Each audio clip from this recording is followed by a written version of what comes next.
చెప్పినట్టుగా చాలా మందిని కలిసారు. ప్రభుత్వంలో ఉన్న వాళ్ళని సంబంధించిన ప్రజాప్రతినిధులు కూడా పెద్దల్ని కూడా కలిసారండి. అప్పుడు కలిసినప్పుడు కూడా వాళ్ళ నుండి వచ్చిన స్పందన ఏంటి? ఏం భరోసా ఇచ్చారు?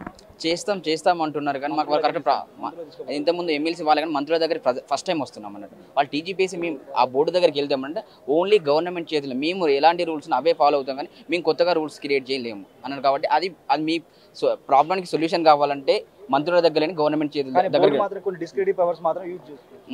గవర్నమెంట్ దగ్గర గవర్నమెంట్ ఒకవేళ జీవో తీసుకొస్తే మేము దాన్ని ఫాలో అవుతామని వాళ్ళు అంటున్నారు. అదంటే అందుకే మేము మంత్రికి మా యొక్క రిప్రజెంటేషన్ ఇవ్వడానికి వచ్చాము. ఎక్కడ నుండి వచ్చారు మీరు?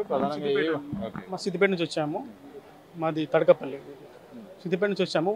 ఒక పర్సన్కి 2-3 జాబ్లు వచ్చడము, 4 జాబ్లు వచ్చడం వల్ల ఐ క్యాడ్ చూస్ చేసుకుంటే కానీ లో క్యాడ్ చూస్ చేసుకోవడం.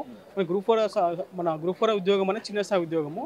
అందువల్ల మన అన్విల్లింగ్ ఆప్షన్ ఇచ్చేసి మనకు అతను ఐ క్యాడ్ ఉన్న అతను ఐ క్యాడ్కి వెళ్ళేటట్టు, మన లో క్యాడ్ ఉండేటట్టు బ్యాక్లాగ్ ఉండకుండా మన నోటిఫికేషన్ అని మనకు ఇచ్చిన ఉద్దేశం ఏందో ఉన్నదో ప్రభుత్వం ఇచ్చిన ఎన్ని ఉద్యోగాలు ఇచ్చినా అన్ని భర్తీ చేసేటట్టు బ్యాక్లాగ్ ఉండకుండా కాంగ్రెస్ ప్రభుత్వం దీనికి చర్య తీసుకోవాలని మేము వచ్చేసాం. గ్రూప్ 4 సంబంధించిన ఏదైతే ఉందో 1:3 అభ్యర్థులు మాత్రం వాళ్ళ ఆవేదన వ్యక్తం చేస్తున్నారు.